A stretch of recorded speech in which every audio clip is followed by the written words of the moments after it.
Oceanic and Atmospheric Administration, and they're made to be available for anybody, anywhere in the world.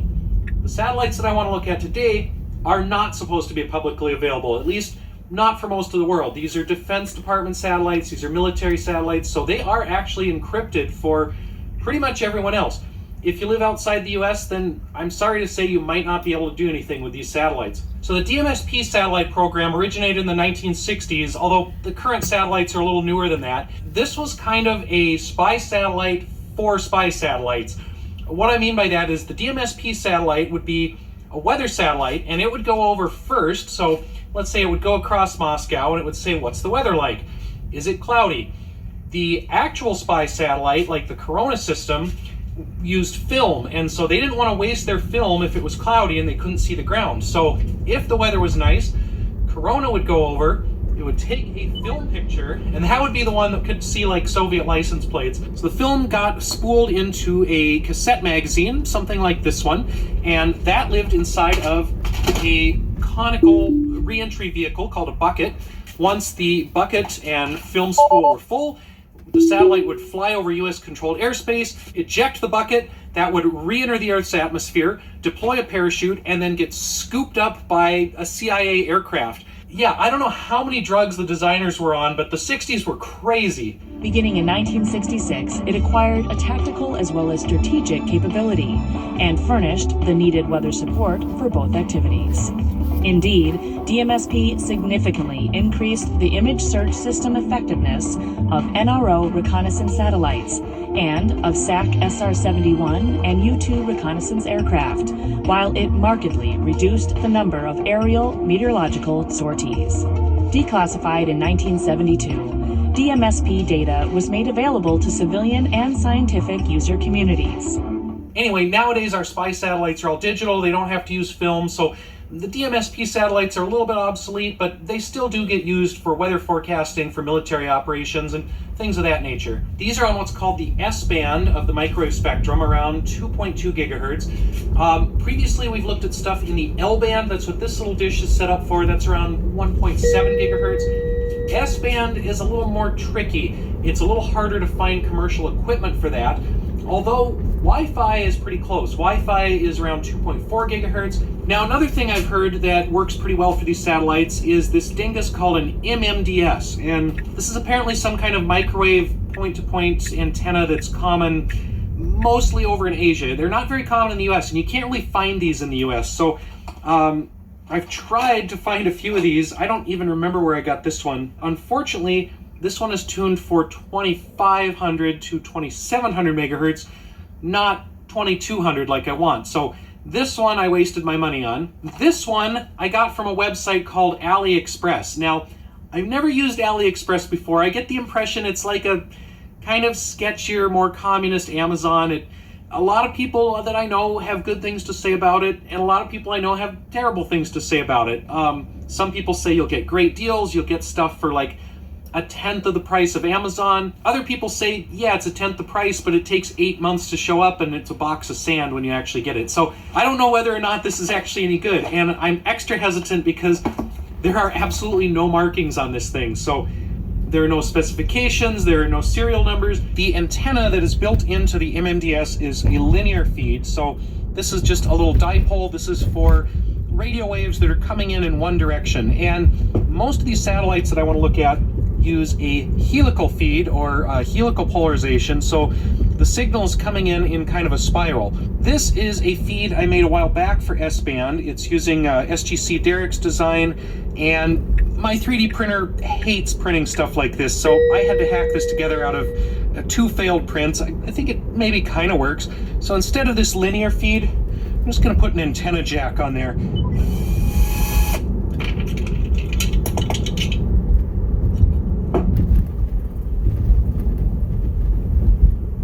I hope that's good enough. I'm really bad at soldering, so I may or may not have destroyed this thing. Yeah, I know that technically should be like an end mount or something, but all I have are these old CB parts, so this is the Save It for Parts channel. We use whatever I've got lying around. All right, now that we have our magic wand or sonic screwdriver or whatever this abomination is, we need a reflector dish. This was originally a television dish for RVing or camping. If you absolutely needed to watch football in the 1980s, You'd take this thing out with your RV, you'd unfold it, and you'd really piss off your family by watching TV instead of enjoying nature. But people keep asking me, where do you find one of these?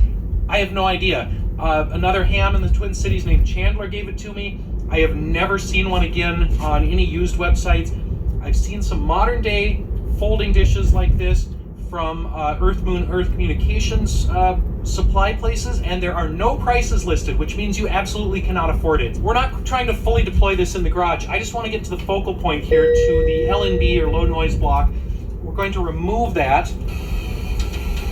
It's a little heavy and a little floppy. We might have to reinforce it slightly. Now the focal point on this is probably not going to be correct because the helix is kind of way out here, but I can slide this arm in and out. So if we need to move this farther or closer to the dish, we can do that later. Next, we need to figure out how to power this MMDS thing. Most of these devices, like low noise amplifiers, LNBs, LNAs, need some kind of DC voltage, and this just has one input. So we're going to need something like a power injector or a bias T to inject a DC voltage into the antenna line. And then we may need a DC blocker to keep that voltage from going back into our radio. Just a couple extra parts that are needed for this. I have some of that stuff lying around already. I don't actually know what voltage this wants. A lot of amateur level LNBs want 5 volts, but a lot of satellite equipment wants 14 to 16 volts. And this isn't even a satellite device. This is like I don't even know what this is. It's like Korean Wi-Fi or something. I looked up the power requirements. It looks like the MMDS wants 12 volts, so we've got an adapter for that.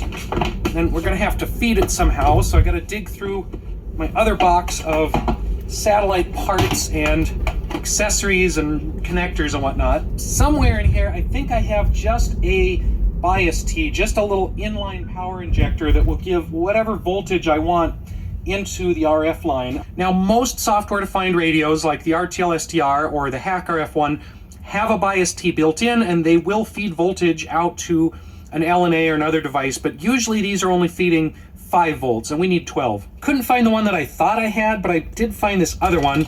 Looks like it needs some soldering first.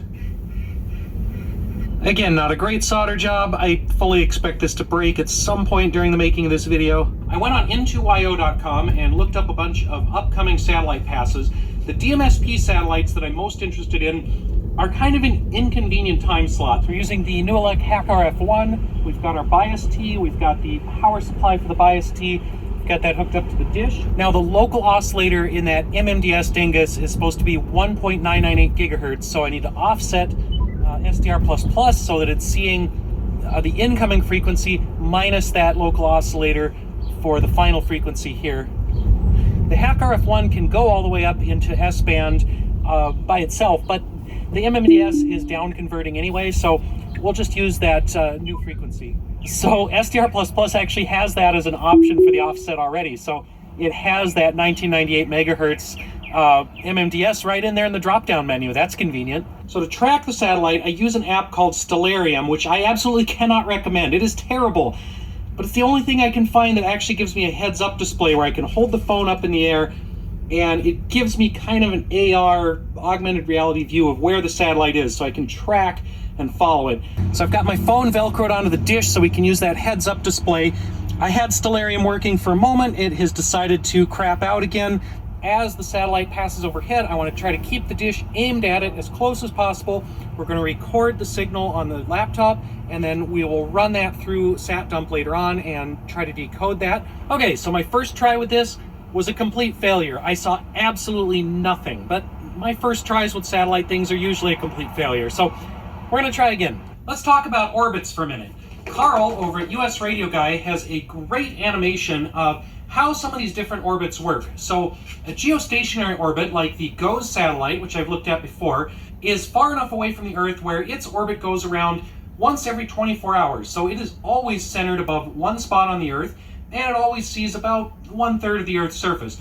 When you space 3 of these satellites around the Earth, you get complete weather coverage. And there are more than 3 because other countries have different satellites up in similar orbits. Now, if we zoom in closer to the Earth's surface, we get low Earth orbit satellites, and specifically polar orbits. So these go around the Earth basically every 90 minutes or so, and they follow a north to south track. So on one side of the planet, they're going from the North Pole to South Pole. On the other side of the orbit, they're going South Pole to North Pole. They are sun synchronous, so their orbit is pretty much always in line with the sun, and the Earth rotates underneath them. So during the course of the day, each satellite sees a slightly different track of the Earth.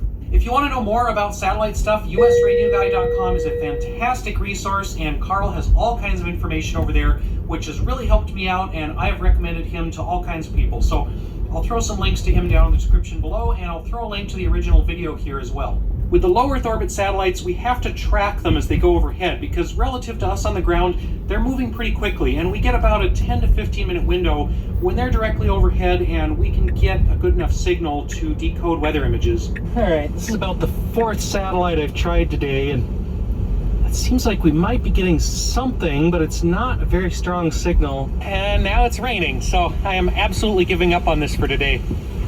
At least the ducks are happy about this. Since I had some issues with the Hacker F1, we're going to try the RTL SDR this time.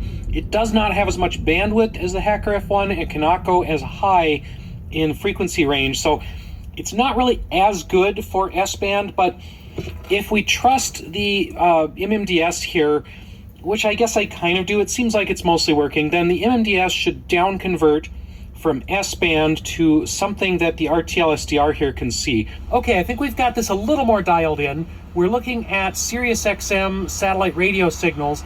We can't actually listen to the radio because it's encrypted, but we can at least see what the pattern looks like. We're going to give this another shot. We've got DMSP 18 just coming above the horizon.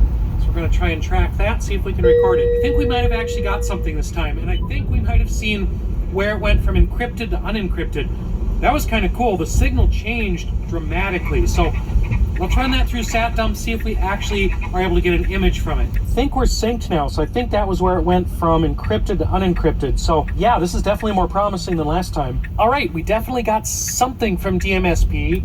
It's not fantastic, but we definitely got some data from it this time. All right, we finally got some data on S-band from those military satellites. It's not great, I can't tell what it is, but we've definitely got an image, and this is a good start. It's only taken a couple days to get to this point, but now we've got something we can build on and try to get a little bit more, try to refine our situation here, and hopefully get something recognizable. All right, I am up too early in the morning for this, but we've got another pass coming over, so we're going to give it a shot. It's also a very windy morning, so the big dish is just blowing around everywhere like a sail. I really need to set up a motorized tracking mount for these big dishes. It's been on my to-do list forever. We've got the geodesic radome for that out at Sandland, but I just have not gotten the motors figured out. All right, well, that pass was another complete failure. I saw the satellite for just a second on the SDR screen, and then I could never lock onto it again. I was searching all over the place with that dish. So I went digging around my satellite stuff box again, and I found 2 more possible S-band antenna feeds that I could try out. We've got this thing, and then we've got this crazy thing that looks like something you give your kid when you're at the state fair. So if I haven't shown off the Nano VN8 before, this little gadget basically is a portable antenna analyzer, and I really only use it for SWR to see what the standing wave ratio is, where is an antenna most optimized. All right, so here's our loop feed, and we've put that in an old camping dish that I was going to melt down for the aluminum. So we've stuck that on here. We've got our MMDS converter, kind of the same as before. We've got this thing at the focal point of the dish. Hopefully the giant aluminum canoe there doesn't affect the signal. Maybe somebody can come up with a way I can make a canoe into an antenna, although I'm going to use that one as a boat. So yet again, another complete failure. Didn't get anything. So this contraption didn't work.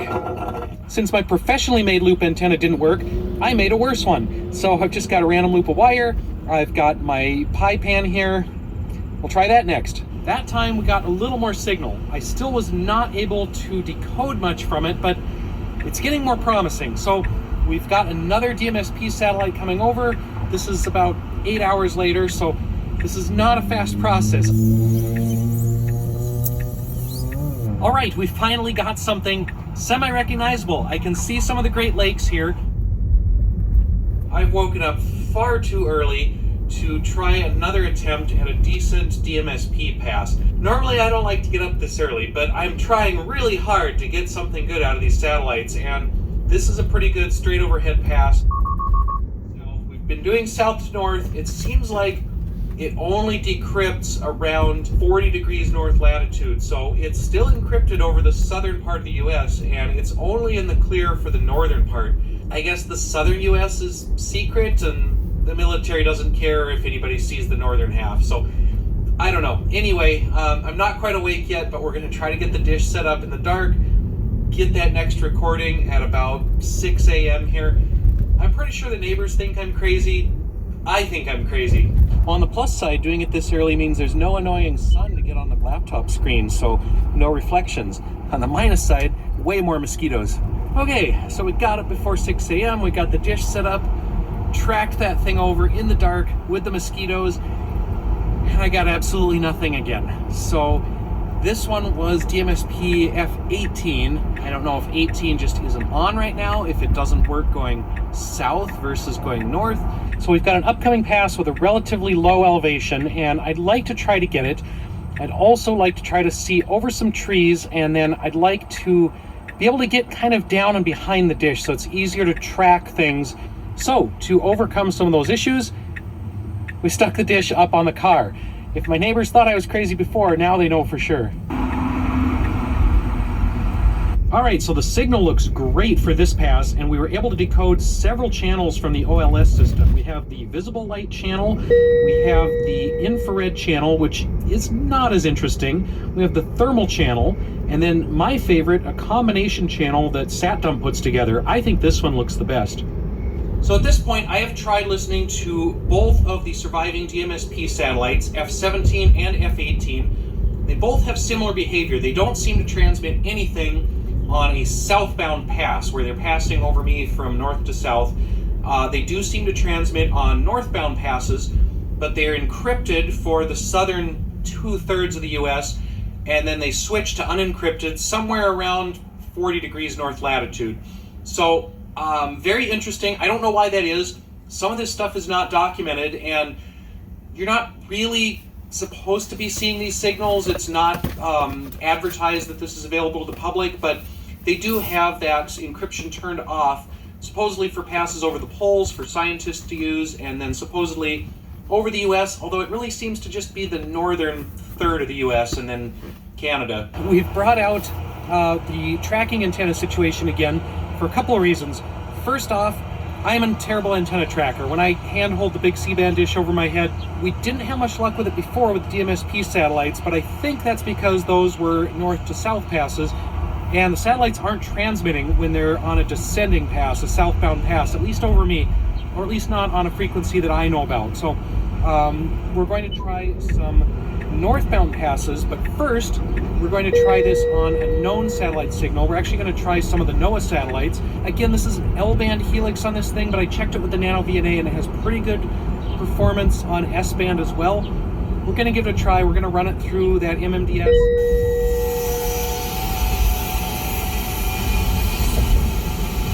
As always, I use nothing but the highest quality DIY antenna components.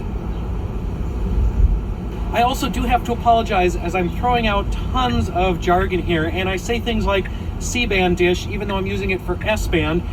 This is an L-band dish, which I'm also using for S-band, but originally it was a 2.4 gigahertz or 5.8 gigahertz antenna. Anyway, I'm mixing what the original purpose of the dish was.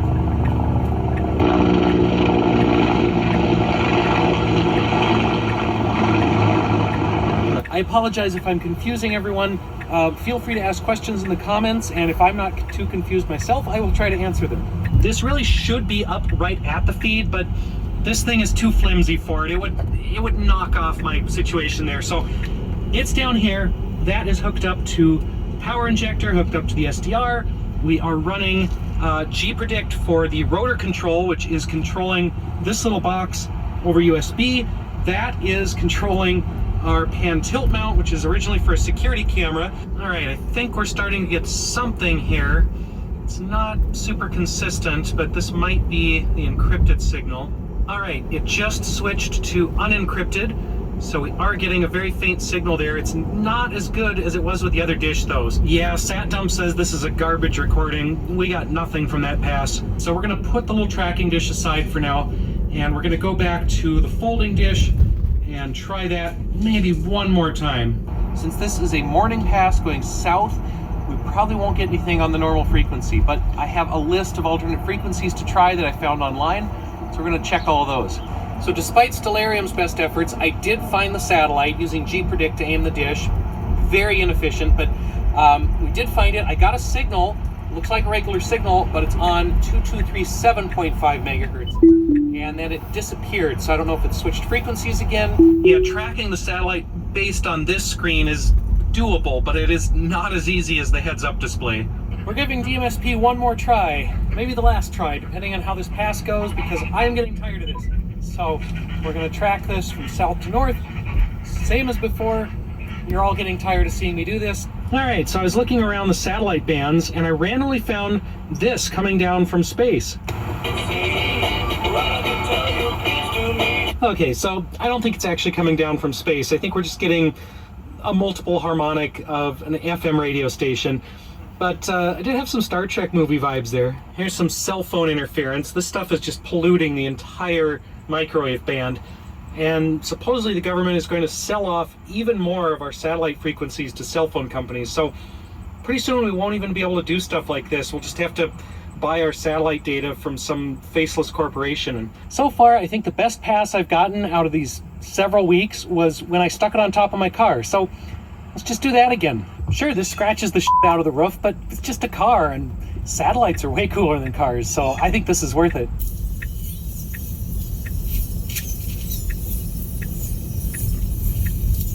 All right, I think we got it. It was touch and go there for a little bit. It was really hard to acquire the signal. I tried this time just pointing the dish around, finding the signal and tracking it. I didn't use Stellarium at all. I did use G-Predict to tell me angle to point it, but it is still really difficult to find that signal and stay on target through the whole pass. So especially at S-band, you have to be really accurate. You have to get that dish pointed just right. So we're hitting the limits of what I can do as a human antenna rotor. So that was a decent DMSP-17 pass. Got a decent picture from the Defense Department satellite. It's not an exciting picture. It's mostly clouds and stuff. They're not all that exciting. It's really, there's better imagery from NOAA, from Meteor, from other satellites out there. These are pretty obsolete military satellites. They're retiring them if they don't explode first, and they're replacing them with something new, which I don't know if I can receive the new thing, but we'll look into that in the future maybe. It was interesting to look at. It was a fun challenge to look at, but they're not exciting enough to really look at on a regular basis, at least not for me. So I have done a lot of wild goose chases during the course of this video. I have tried a lot of frequencies that turned out not to actually be active. I've tried a lot of satellites that turned out to not quite do what people online say they do. But that's all part of learning, and that's all part of this hobby, is trying things for myself, finding out for myself what is and isn't working. And this could all change. Satellites could shift frequencies, they could start doing different behaviors.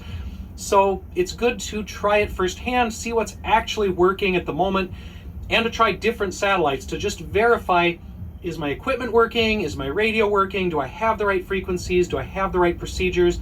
And eventually, it all does start to come together, and I start getting a little bit better imagery. I'm going to wrap this video up here. I hope it wasn't too boring. I had originally something around 4 hours of raw footage, and I've been trying to cut it down and keep it under half an hour. So a lot of stuff got cut, a lot of false starts got cut, a lot of dead ends got cut out, and I could probably do several videos just with the outtakes from this one. If you did enjoy the video and you want to help me make more videos like this, you can support me through Patreon or YouTube membership. That always helps with my experiments, and it helps keep the channel going. And you can always click like and subscribe, which helps make the video popular and keeps me doing content like this. Check out some of the links in the description below if you want more detailed information about this project, and check out some of my other satellite videos if you're curious about other things I've done along these lines. Thank you to everyone for watching, and we'll see you next time.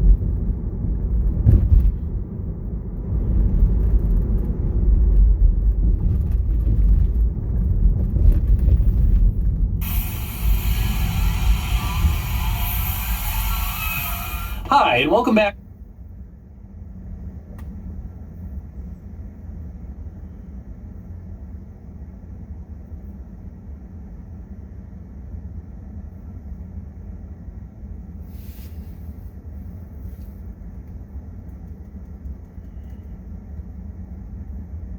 Sheriff with the Las Vegas Metropolitan Police Department, and I'm going to provide you some brief details about the events that are occurring right now on the 3600 block.